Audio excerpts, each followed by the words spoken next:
পাল্টাপাল্টি শুল্ক আরোপকে কেন্দ্র করে কানাডা এবং যুক্তরাষ্ট্রের মধ্যে যে বাণিজ্য যুদ্ধ শুরু হয়েছিল সেটা কিছুটা থেমেছে বা স্থিমিত হয়েছে বলা যেতে পারে। আজকে ডোনাল্ড ট্রাম্প ফোন করেছিলেন কানাডার প্রধানমন্ত্রী জাস্টিন ট্রুডোকে এবং দুদফা ফোন।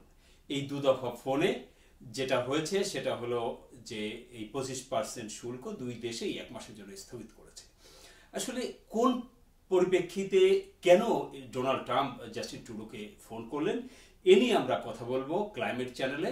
আজকে আমাদের সঙ্গে অতিথি আছেন জনাব শওকত আলী সাগর, টরন্টো এবং বাংলাদেশের একজন প্রখ্যাত সাংবাদিক। তিনি এই বিষয়গুলো বিশ্লেষণ করছেন, দেখছেন, ওয়াচ করছেন। তো সর্বশেষ সাগর ভাই, জানতে চাইবো আপনার কাছে যে কি প্রেক্ষিতে ট্রাম্প ফোন করলেন এবং কখন করলেন, এগুলো যদি আমাদের দর্শকদের জন্য একটু বিস্তারিত আপনি বলেন। নিশ্চয়ই, অনেক ধন্যবাদ সঞ্জয় আমাকে আপনার এই অনুষ্ঠানে আমন্ত্রণ জানানোর জন্য। দর্শক আপনাদেরকে ধন্যবাদ জানাচ্ছি, আপনারা যারা ক্লাইমেট চ্যানেল নিয়মিত দেখেন, সামনে দেখবেন, এবং যারা আমাদের আজকের আলোচনাটিও দেখছেন আপনাদেরকেও ধন্যবাদ জানাই। সঞ্জয়, আমি যদি আলোচনাটার আজকে টেলিফোনের আলোচনায় যাবার আগে আমি একটু পেছনের দিকে তাকাতে চাই। যেটা আপনি জানেন যে গত বেশ কয়েকদিন ধরে, আমি বলবো যে সপ্তাহেরও বেশি সময় ধরে, যুক্তরাষ্ট্র এবং কানাডার মধ্যে একটা উত্তেজনা তৈরি হয়েছিল। দুটি দেশ, পাশাপাশি দেশ, বন্ধু দেশ, ট্রেডিং পার্টনার, এমনকি আন্তর্জাতিক পরিমণ্ডলে পরস্পরের মিত্র শক্তি, তারা এলাই, তারা একজোটে সবসময় থাকে। এবং পেছনের পুরো অনেক বছর ধরেই দুটি দেশ সবসময় একসঙ্গে থেকেছে।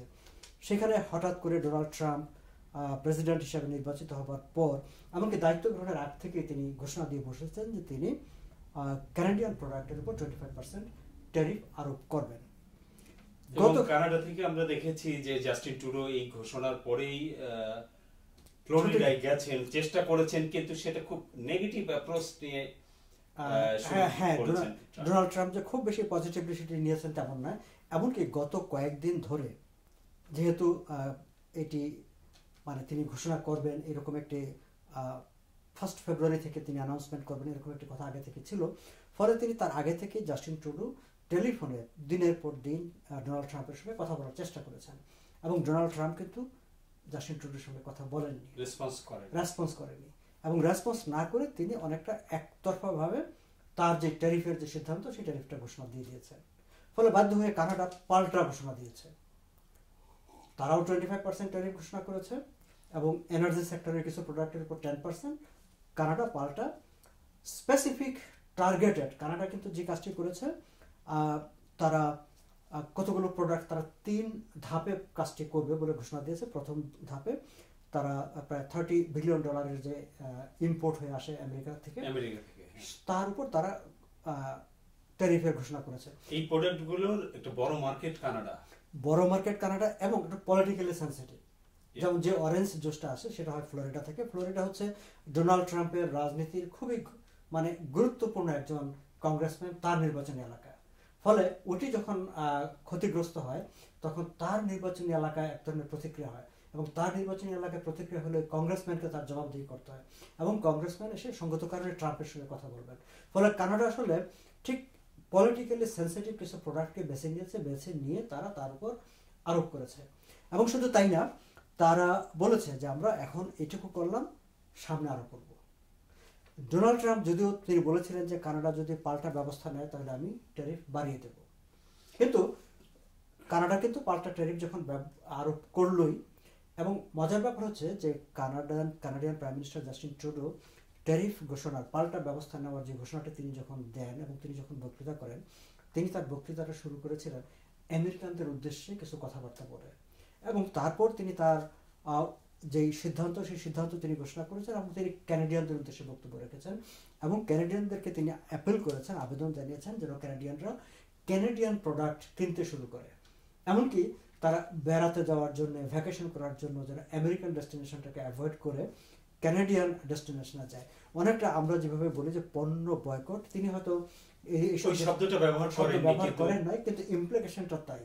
এবং আমরা কিন্তু দেখেছি যে, এবং হ্যাঁ সবাই ওইটাই আমি শেয়ার করতে চাচ্ছি যে জাস্টিন ট্রুডো কিন্তু এই জায়গাতে পুরো ইউনাইটেড করেছে তার জাতিকে।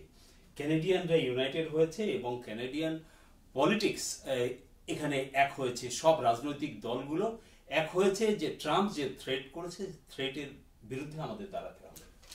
এবং ইন্টারেস্টিং ব্যাপার দেখেন, যেখানে কনজারভেটিভ পার্টির পিয়ারে পোলিয়াম প্রতি মুহূর্তে তিনি বলেই বেড়ান যে আমি নেক্সট অ্যাভেলেবল অপরচুনিটিতে আমি ট্রুডোকে ক্ষমতা থেকে ফেলে দেব।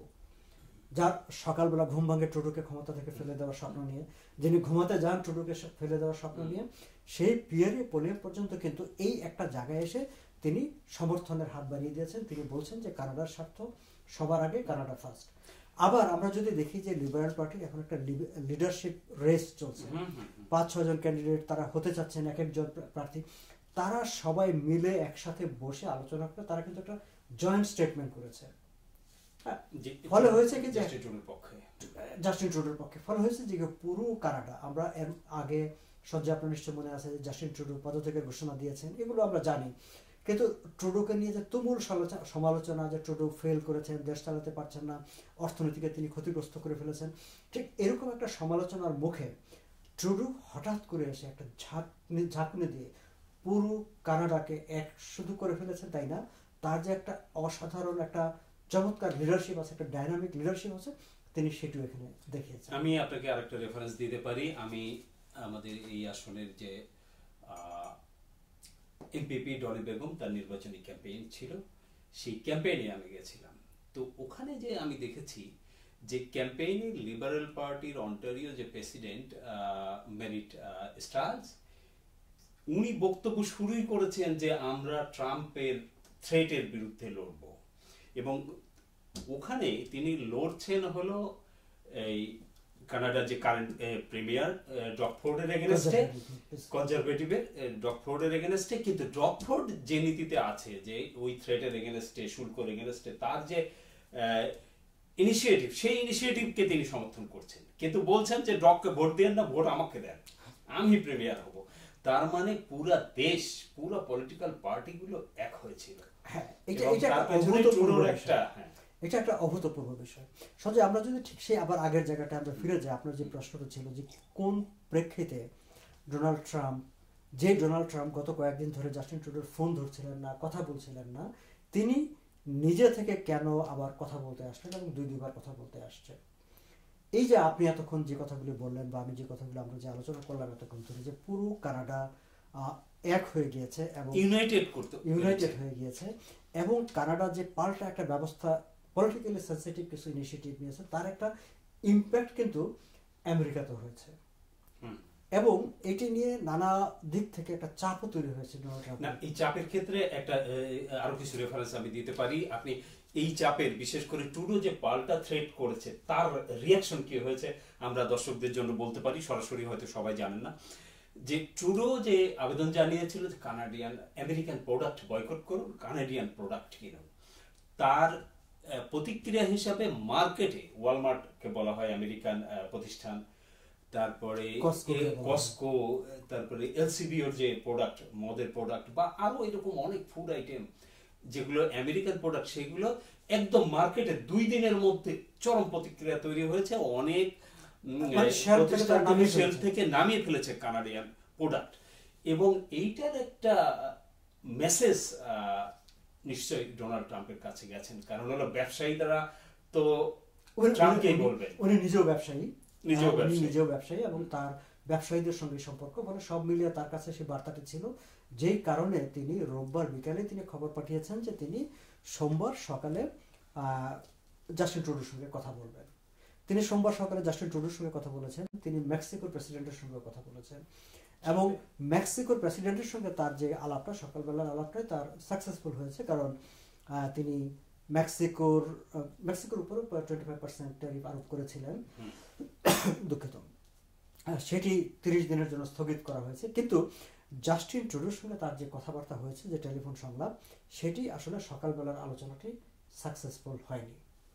পরে আবার 3টার সময়, এবং তখন তিনি বলেছেন যে তিনি আবার কথা বলবেন, এবং ইন বিটুইন সকালবেলার আলোচনার বিষয়বস্তুতে আমি যাব, তার আগে এটুকু বলে যে ইন বিটুইন তিনি যখন দুপুরবেলা তার ওভাল অফিস থেকে সাংবাদিকদের সঙ্গে কথা বলছিলেন, তিনি এই বিষয়ে তিনি বলছিলেন যে হ্যাঁ, Canada is too tough, Canada খুব কঠিন, হ্যাঁ, মানে তার আচরণটা এরকম, মানে কথাবার্তাটা এরকম যে আমি তার সঙ্গে তাকে কতগুলো প্রশ্ন করেছি, অনেক কথা বলেছি, কিন্তু আমাকে তারা একদম পাত্তাই দেয় না, এরকম একটা এবং আপনাকে রেফার করতে পারি ওই বক্তব্যই আরেকটা জিনিস আছে যে কানাডা টু টাফ এবং তাকে ভালোভাবে ট্রিট করতে হবে, থ্রেট করতে হবে, হ্যাঁ, ওয়েল ট্রেট বা এরকম কিছু একটা না, সে ওটা বলেছে যে তাকে মানে আমেরিকানদেরকে কানাডা ভালোভাবে ট্রিট করে নাই, মানে আমেরিকানদের সঙ্গে বা তার সঙ্গে আর কি কানাডা ভালো ব্যবহার করে নাই, কানাডা এবং উল্টো উনি করতে চেয়েছেন, হ্যাঁ উনি ভালো ব্যবহারটা পেতে পারে, তিনি ডিজার্ভ করে সেটা। আমরা যদি সকালের আলোচনাটাতে যাই, দেখেন আমরা জানি যে আলোচনাটা হচ্ছিল ডোনাল্ড ট্রাম্পের মানে এই যে ট্যারিফ আরোপের ক্ষেত্রে তার পেছনে যাই থাকুক না কেন, আমরা জানি যে তার মানে একটা বিশাল বাজেট ঘাটতি নিয়ে তিনি দায়িত্ব গ্রহণ করেছেন, ফলে তার বাজেট ঘাটতি পূরণের জন্য টাকা দরকার, ফলে তিনি হয়তো নানা জায়গা থেকে এইভাবে টাকা মানে বাজেট তহবিল সংগ্রহ করার চেষ্টা করছেন কিনা সেটা একটা আলোচনা আছে। কিন্তু তিনি যে দুটো কারণকে বলেছিলেন ট্যারিফের ব্যাপারে, একটি হচ্ছে যে ইললিগাল ইমিগ্রেন্টরা এখান থেকে যায়, আর একটা হচ্ছে ফ্যান্টানিল নামে একটা ড্রাগ আছে, ড্রাগটা এখান থেকে যায়। কিন্তু আজকে সকালে তিনি যখন কথা বলছেন তখন তিনি হুট করে আরেকটা নতুন শর্ত সেখানে আনলেন। তিনি বলেন কি যে আমেরিকান ব্যাংকগুলোকে কানাডা ব্যবসা করতে দিতে হবে। এটা কি বাড়তি চাপ? একটা বাড়তি একটা। আর ওই জায়গায় বলছে যে কানাডা থেকে ইললিগাল লোক যাচ্ছে ওপারে, তো who is responsible for this? তুমি ঠেকাতে পারো না, তোমার বর্ডার কি তুমি ঠেকাও? তোমার দেশ যদি আশ্রয় না দেয় তাইলে তো এই লোকগুলো এইভাবে যাওয়ার সুযোগ নেই। এটা একটা ইস্যু। এবং যে ফ্যান্টানিলের কথা বলা হয়, ফ্যান্টানিল আসলে কানাডা থেকে ইভেন লেস দেন 1% আমেরিকাতে যায়। হ্যাঁ, দ্যাটস ট্রু যে আমেরিকাতে প্রতি বছরে মোর দেন 100,000 পিপল মারা যায় ফ্যান্টানিলের এই ওভারডোজের কারণে। দর্শক, আমি একটু ফ্যান্টানিলের বিষয়টা এত বেশি কথাবার্তা হচ্ছে, ফ্যান্টানিলের বিষয়টা আমি একটু আপনাদেরকে একটু এক্সপ্লেন করতে চাই। আমার মনে হয় যেটা খুব একটা ইন্টারেস্টিং বিষয়। ফ্যান্টানিলটা আসলে এটা একটা মেডিকেল প্রোডাক্ট, এটা মূলত আসে চীন থেকে। চীন যে পেইন কিলার তৈরি করে, সেই পেইন কিলারের একটা অংশ, একটা ইনগ্রেডিয়েন্টস, সেটাকে নিয়ে মূলত মেক্সিকান কিছু ল্যাবরেটরি তারা ওটাকে দিয়ে এক ধরনের একটা ড্রাগ তৈরি করে। কিন্তু মূল যে কম্পোনেন্টটা, মূল জিনিসটা হচ্ছে পেইন কিলারের জন্য তৈরি হয়। চীন তৈরি করে পেইন কিলারের মেডিকেশন, এবং তার একটা ইনগ্রেডিয়েন্টসকে নিয়ে মেক্সিকানরা এই ফ্যান্টানিলটা তৈরি করে। এখন এটা মূলত তৈরি হয় মেক্সিকো। এখন তাহলে প্রশ্ন আসছে যে কানাডা থেকে কিভাবে যায়, কানাডা কেন? এই জায়গাটায় জাস্টিন ট্রুডো বলছেন যে তোমার ওখানে তোমার বর্ডারের ভিতরে মেক্সিকোর কয়েকটা কার্টেল আছে, তাদের ল্যাবরেটরি আছে, সো তাদের ল্যাবরেটরি থেকে এই এটা হয়। এবং বলা হয়ে থাকে যে এই ফ্যান্টানিল যেই ড্রাগটা, এটা কোকেনের চাইতে অলমোস্ট মানে 50 টাইমস বেশি অ্যাডিকটিভ, বেশি পাওয়ারফুল। আর কোকেন বলি বা অন্যান্য যত ধরনের নার্কোটিক্স আছে, যত ধরনের ড্রাগ আছে, সবগুলো এক ধরনের একটা কোনো না কোনো একটা স্মেল পাওয়া যায়, কিন্তু ফ্যান্টানিলের কোনো স্মেল থাকে না। ফলে এটা যখন বর্ডার পার হয়ে যাবে, কেউ পকেটে করে নিয়ে যায়, এটা খুব সহজে ধরতে পারে না, এটা একটা প্রবলেম। কিন্তু এটা এত বেশি স্ট্রং যে একটু ওভারডোজ হলে মানুষ মারা যায়, যে কারণে আমেরিকাতে এত লোক মারা যাচ্ছে। এটা একটা ইন্টারেস্টিং বিষয়। এখন তাদের ভাষ্য হচ্ছে যে তোমার এখানে যেহেতু কার্টেল আছে, মেক্সিকান কার্টেল, সো সেটা তোমাদের বন্ধ করতে হবে। যাই হোক, আমি যে ব্যাংকের জায়গাটায় বলছিলাম, আমি একটু দর্শক আপনাদের সুবিধার্থে আমেরিকান ব্যাংকের তারা যেই মানে না, এটা তো বাড়তি, ঠিক আছে, তুমি এটা বলতে হবে না, এটা বাড়তি ব্যবসা চাপাই দিলাম। তারপর আমি আমার মনে হয় যে একটু ব্যাংকিং সেক্টরের সিনারিওটা আমরা একটু আলোচনায় রাখতে পারি আর কি। যে কানাডাতে মানে মার্কিন যুক্তরাষ্ট্রের ব্যাংক এবং ব্যাংকের ব্রাঞ্চ মিলে 16টার মতো ব্যাংক এবং ব্যাংকের ব্রাঞ্চ আছে। ইউএসএ ব্যাংক কানাডায় কাজ করে। হ্যাঁ, এবং তাদের হচ্ছে কানাডিয়ান ব্যাংকও ইউএসএ তে কাজ করে, যেমন টিডি, আরবিসি, সিআইবিসি। কিন্তু এখানে একটা ডিফারেন্স আছে, আমি সেই ডিফারেন্সটা একটু আলোচনা করব। এই যে 16টা ব্যাংক, তাদের এখানে অ্যাসেট তাদের আছে হচ্ছে $113 বিলিয়ন। হ্যাঁ, কিন্তু প্রবলেমটা হচ্ছে কোথায়? সিআইবিসি, টিডি এবং আরবিসি আমেরিকাতে ডে টু ডে ব্যাংকিং করতে পারে। আপনি আমেরিকানরা টিডিতে গিয়ে একটা অ্যাকাউন্ট খুলতে পারে, টাকা জমা দিতে পারে, টাকা উঠাতে পারে, আরবিসিতে করতে পারে, কিন্তু কোনো আমেরিকান ব্যাংক কানাডাতে ডে টু ডে ব্যাংকিং করতে পারে না। মানে দিনে কাজটা করতে পারবে না, মানে আপনি যে আমেরিকান যে না কানাডিয়ান গভর্নমেন্ট তাদেরকে এটা অ্যালাউ করে নাই যে 16টা ব্যাংক বা ব্রাঞ্চ আছে তাদের, তারা মানে ব্যাংকিং এর সুযোগ দিতে তারা ডিপোজিট নিতে পারবে না। তারা শুধু করতে পারবে যেটা এখানে যারা কেবল ফাইন্যান্সিয়াল সার্ভিসেস তারা দেবে, যেমন কর্পোরেট কমার্শিয়াল লেন্ডিং, তারা বড় বিজনেসকে কর্পোরেট হাউসকে তারা লোন দিতে পারবে, তারা ট্রেজারি সার্ভিস করতে পারবে গভর্নমেন্টের, ক্রেডিট কার্ড, ইনভেস্টমেন্ট, মর্টগেজ আবার পাবলিক মর্টগেজ না কিন্তু কমার্শিয়াল মর্টগেজ, ইন্ডাস্ট্রিয়াল মর্টগেজ, এই ধরনের কিছু হাই প্রোফাইল একটু বড় জায়গায় তাদেরকে রেখেছে, কিন্তু মাস পিপুলের কাছে ঢুকতে ওদেরকে দেওয়া হচ্ছে না। এটা নিয়ে তারা অনেকবার দেন দরবার করেছে, কিন্তু কানাডা আসলে তাদেরকে অ্যাপ্রুভ করতে চায় না, যদিও ক্যানাডিয়ান ব্যাংক সেখানে এই ব্যবসাটা সেখানে। আপনি বলছেন যে তাহলে এটা এক ধরনের ইমব্যালেন্সের মতো, এই সুযোগ যুক্তরাষ্ট্রের পাওয়ার কিছুটা না, আপনি বলতে পারেন যে পাওয়ার রাইট আছে যেহেতু আমাদেরকে, কিন্তু যে কারণে তারা দিতে চাচ্ছে না সেটারও আবার একটা রেশনাল আছে, সেটার একটা যুক্তি আছে। কারণ এখানে ফিনট্রেক যারা মানি লন্ডারিং নিয়ে কাজ করে কিংবা রেগুলেটররা, তারা মানি লন্ডারিং ইস্যুতে মূলত মার্কিন যুক্তরাষ্ট্রের ব্যাংকগুলোকে মানে ডে টু ডে মানে পাবলিক ব্যাংকিং করতে তারা অনুমতি দিতে চাচ্ছে না। এগুলো নিয়ে অনেক কথাবার্তা হয়েছে, ফাইন্যান্সিয়ালি একটা ডিপ আলোচনা, এটা একটা ডিপ আলোচনা, আমরা সেই জায়গায় যাব না, আমরা আজকে এই জায়গায় থাকি। আমার এই জায়গায় আরো কিছু কথা আছে, হ্যাঁ শিওর, কিন্তু বিকালের আলোচনায় কিন্তু তিনি আর ব্যাংকিং এর বিষয়টা আনেননি। এবং কিভাবে এটা হলো, মানে এই যে এক মাসের জন্য স্থগিত, এই প্রক্রিয়াটা যদি বলেন উনি কিভাবে অ্যাপ্রোচ করেছেন, ট্রুডো কিভাবে, আমরা কতটুকু জানতে পেরেছি আসলে আমরা শুনিনি। ট্রুডো জায়গা থেকে একটা পজিশন বরাবরই একটা পজিশন ছিল যে যখনই ডোনাল্ড ট্রাম্প বলেছেন যে তিনি কানাডিয়ান প্রোডাক্টের উপর ট্যারিফ আরোপ করবেন, ট্রুডো কিন্তু প্রথমেই বলেন না যে তিনি পাল্টা ব্যবস্থা নেবেন। তিনি বলেছেন, তিনি জানতে চেয়েছেন যে হ্যাঁ তোমার এই কনসার্ন হচ্ছে ইললিগাল ইমিগ্রেন্ট এখান থেকে যায়, তোমার কনসার্ন হচ্ছে ফেন্টানিল এখান থেকে যায়, যদিও দুইটারই রেশিও আমার এখান থেকে যেটা যায় সেটা খুবই কম, ওই যে আমেরিকা থেকেও কিন্তু লোক আসে। But what I will do, তিনি কানাডার সঙ্গে সঙ্গে $1.3 বিলিয়ন একটা বর্ডার প্ল্যান কিন্তু অ্যানাউন্স করেছে, যার আওতায় কানাডা বলেছে যে আমি আমার বর্ডার টাইট করব, আমার ওখানে হেলিকপ্টার টহল দিবে, আমার ওখানে ড্রোন টহল দিবে, যে কোনো আমি সেখানে বাড়তি লোক নিয়োগ করব, এবং তিনি বর্ডার টাইটও করেছে।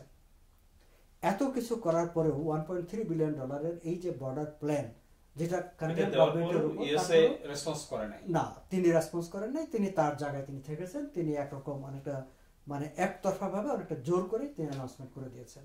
কিন্তু যখন পাল্টা ঘোষণাটা হলো, যখন তার ইকোনমি ইম্প্যাক্টেড হতে শুরু করলো, তার লোকজন যখন ক্ষতিগ্রস্ত হবে, তাদের মধ্যে প্রতিক্রিয়া শুরু হলো, তখন তিনি আলাপ করতে আসলেন। এবং সেই আলাপে ট্রুডো কিন্তু তার আগের জায়গায় থেকেছেন, তিনি বাড়তি দুটো জিনিস যোগ করেছেন।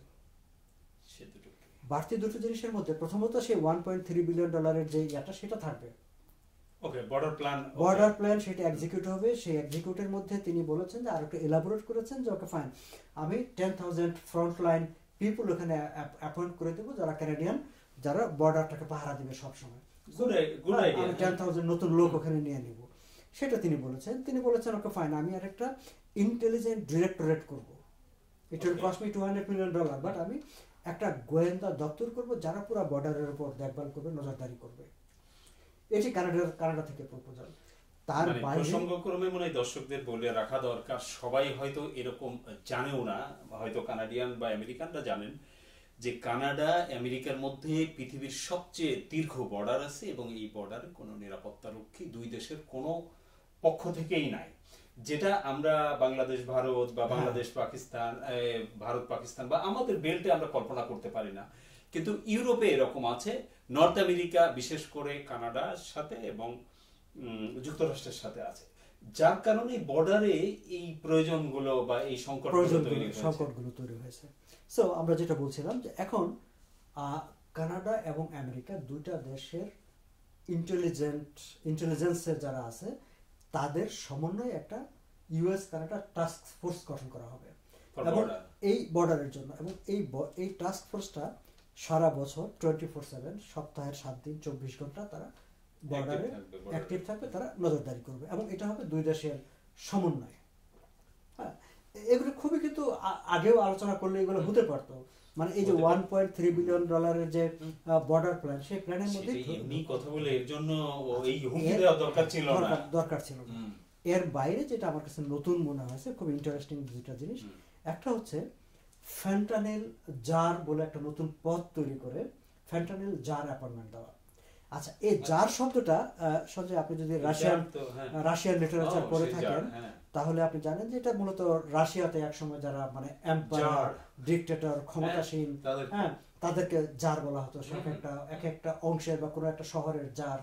তো এখন এগুলো ব্যবহার হয় না, এবং এটা নেগেটিভ অ্যাপ্রোচে, বিশেষ করে আমরা যারা বাইরে থাকতাম তাদের চোখে জার হলো নেগেটিভ। হ্যাঁ, আমেরিকাতে এখন যেমন ওদের বর্ডার জার আছে, এবং কোথাও কোথাও তাদের কিছু এই পদটা আছে।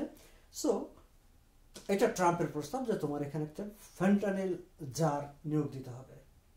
তো ট্রুডো সেটা এগ্রি করেছেন যে ওকে ফাইন, আমি একজনকে দায়িত্ব দিয়ে দেবো, তার পুরো দায়িত্বই থাকবে শুধু ফ্যান্টানিল দেখভাল করা, কোথায় যাচ্ছে। তার মানে ট্রুডোর জায়গা থেকে ট্রুডো কিন্তু দুটোই ঠিক করেছে। একটা হলো যে বর্ডার মানে শক্তিশালী করার জন্য যেসব ইনিশিয়েটিভ তার সবই নিয়েছে, আবার ড্রাগের এগেনস্টে যে ইনিশিয়েটিভ সেটাও আছে। এবং ফ্যান্টানিলের পাশাপাশি যেহেতু ট্রাম্পের একটা কনসার্ন ছিল, তিনি বরাবরই অভিযোগ করতেন যে মেক্সিকান কার্টেলগুলো, দর্শক আমি বোধহয় কার্টেল শব্দটা আমি জানি, আপনারা জানেন যারা নেটফ্লিক্স দেখেন, মেক্সিকান অনেকগুলো সিরিজে, আমেরিকান সিরিজে কার্টেল, মেক্সিকান কার্টেল এটাকে ব্যবহার করা হয়। কিন্তু ইন্টারেস্টিং হচ্ছে সঞ্জয়, কার্টেল জিনিসটা একটা সময় ছিল কি এটা ব্যবহার হতো যে বিভিন্ন পলিটিক্যাল পার্টির একটা অ্যালায়েন্সেস, আমাদের দেশে যেমন রাজনৈতিক দলের জোট আছে, 14 দলীয় জোট, 7 দলীয় জোট, এরকম মানে অভিন্ন আদর্শের, অভিন্ন মতাবলম্বীর যে বিভিন্ন রাজনৈতিক দলগুলো একটা জোট করে একটা অভিন্ন কজের কারণে। মেক্সিকো তো একটা সময় বিষয়টা মানে কার্টেল বিষয়টা ঠিক ওইভাবে ছিল, কিন্তু কালের পরিক্রমায় এখন এই কার্টেলটা একটা গালিতে পরিণত হয়েছে, এটা একটা নেগেটিভ একটা ইয়েতে পরিণত হয়েছে। এবং এখন কার্টেল বলতেই বোঝানো হয় যে একটা সংঘবদ্ধ অপরাধ চক্র। এরা বেসিক্যালি ওরা মার্কেট কন্ট্রোল করে সেটা বাজারে, আমরা যেমন সিন্ডিকেট করে বাজারে দর বাড়িয়ে দেয়, ঠিক এই কার্টেলটা ওদের কাজ হচ্ছে, ওরা মানে ড্রাগ কার্টেল হচ্ছে সবচেয়ে মানে ফেরোসাস আর কি ওখানে। এরকম নানা ধরনের কার্টেল মানে সিন্ডিকেট এরকম আছে। এবং বলা হয়ে থাকে যে মার্কিন যুক্তরাষ্ট্রে আমেরিকাতে যত ড্রাগ ঢুকে তার বা যত ড্রাগের ব্যবসা হয় তার 70% হচ্ছে এই মেক্সিকান কার্টেলের নিয়ন্ত্রণে। সো এইটা গ্লোবালি এরকম একটা ধারণা আছে মানুষের, এবং এটা আমেরিকানরাই তৈরি করেছে। হ্যাঁ, সো এটা একটা ট্রাম্পের দাবি ছিল যে তোমার এই কার্টেল, মেক্সিকান কার্টেলকে তোমার দেশে টেররিস্ট অর্গানাইজেশন হিসেবে ঘোষণা করতে হবে।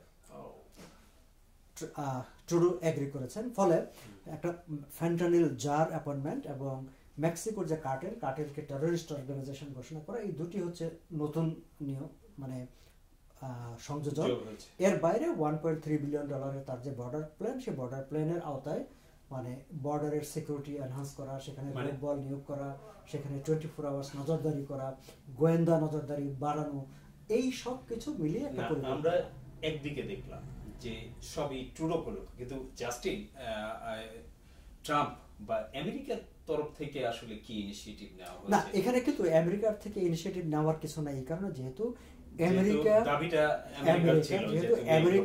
আমেরিকা যেহেতু বলছে যে তোমার জায়গা থেকে আমার এখানে প্রবলেম হচ্ছে, তুমি সলভ করো, না করলে আমি তোমাকে ট্যারিফ আরোপ করবো।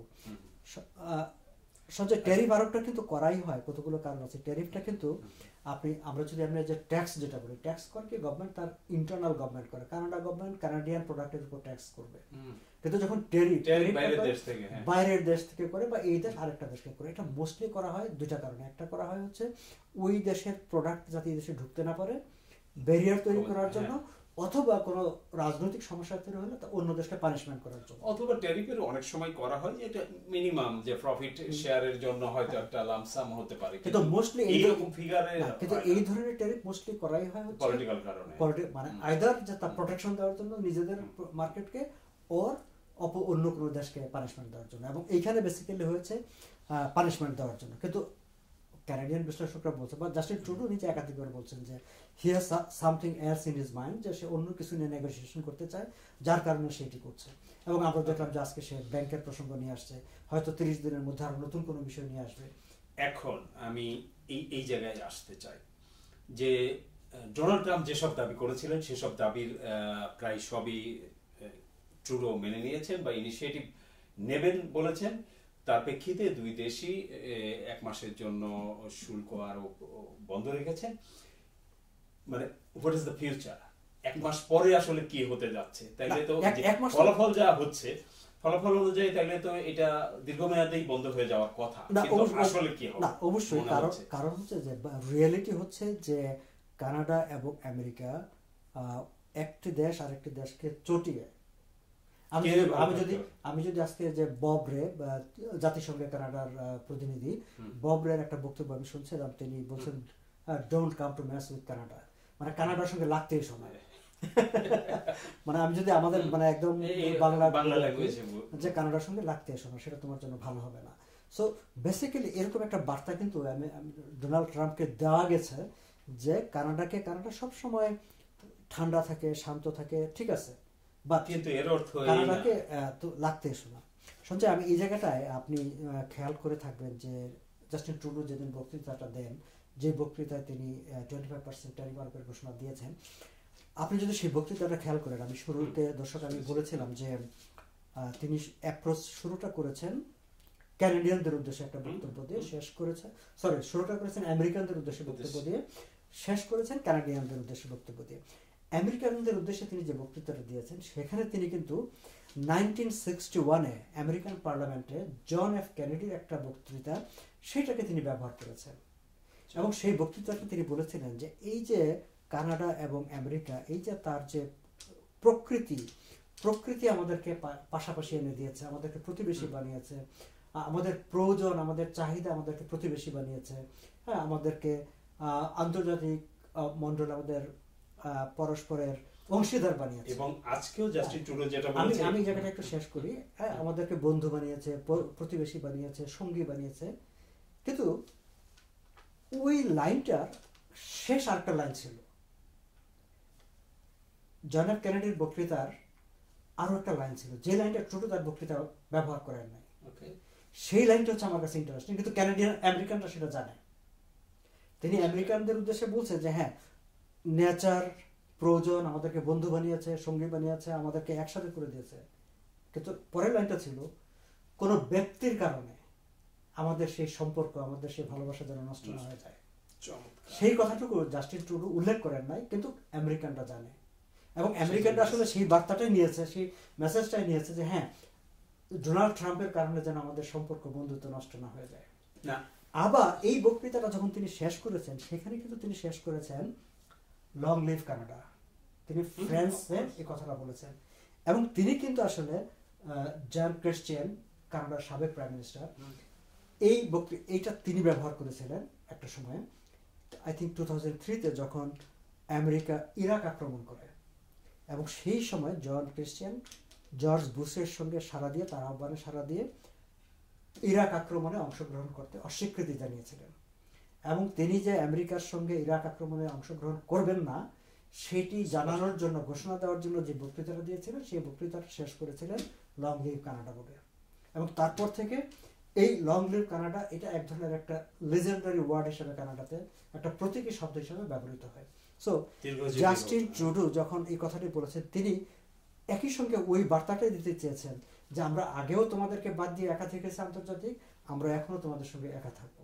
আর আমেরিকানদের মনে করে দিয়েছেন যে আমরা পাশাপাশি আছি, আমরা বন্ধু আছি, কিন্তু ওই লোকটার কারণে যেন আমাদের সম্পর্ক নষ্ট না হয়ে যায়। এই লোকটার প্রসঙ্গে আমি আসছি। আমরা এত সময় দেখছিলাম যে কানাডিয়ান আই দিয়ে, জাস্টিন ট্রুডোর আই দিয়ে, তো আমরা কি ডোনাল্ড ট্রাম্পের আই দিয়ে দেখতে পারি? ডোনাল্ড ট্রাম্প দিয়ে যে এই বিষয়টা না, ডোনাল্ড ট্রাম্প সকালবেলা কথা বলার পর সঙ্গে সঙ্গে তিনি কিন্তু তার আলাদা একটা সোশ্যাল মিডিয়া আছে, আপনি জানেন, ট্রুথ সোশ্যালে তিনি সকালবেলায় তিনি একটা পোস্ট করেছিলেন যে তিনি কথা বলেছেন, আবার কথা বলবেন, কিন্তু বিকেলবেলা কথা বলার পর তিনি কিন্তু রাইটিওতে কোনো বক্তব্য দেন নাই। বিকেলবেলা কথা বলার পর জাস্টিন ট্রুডো টুইট করেছেন, যা হয়েছে বিস্তারিত দিয়ে তিনি টুইট করেছেন, কিন্তু ডোনাল্ড ট্রাম্প কিন্তু চুপচাপ থেকেছেন। কিন্তু ডোনাল্ড ট্রাম্প অনেক পরে, সন্ধ্যার পরে তিনি তার সোশ্যাল মিডিয়াতে, ট্রুথ সোশ্যালে যে বক্তব্যটা দিয়েছেন, আই এম প্লিজড, তিনি বলেছেন আই এম প্লিজড, এবং আগামী 30 দিন ধরে আমি খেয়াল করবো যে কানাডার সঙ্গে একটা স্ট্রাকচার ইকোনমিক সম্পর্ক কিভাবে এগিয়ে নিয়ে যাওয়া যায়। অর্থাৎ তিনি এখন কিন্তু একটা পজিটিভ জায়গায় দাঁড়িয়েছেন, যে তিনি খুশি হয়েছেন এটা আমাদের জন্য, এবং আগামী দিনগুলোতে কানাডার সঙ্গে তিনি একটা স্ট্রাকচার, একটা সুনির্দিষ্ট কাঠামোগত একটা অর্থনৈতিক সম্পর্ক এগিয়ে নিয়ে যেতে চান। সেই কথাটি তিনি তার সোশ্যাল মিডিয়া পোস্টে উল্লেখ করেছেন। সাগর ভাই, আমি আসলে শেষ করতে হবে, নিশ্চয়ই আমরা দীর্ঘ আলোচনা করেছি, তো আপনাকে ধন্যবাদ।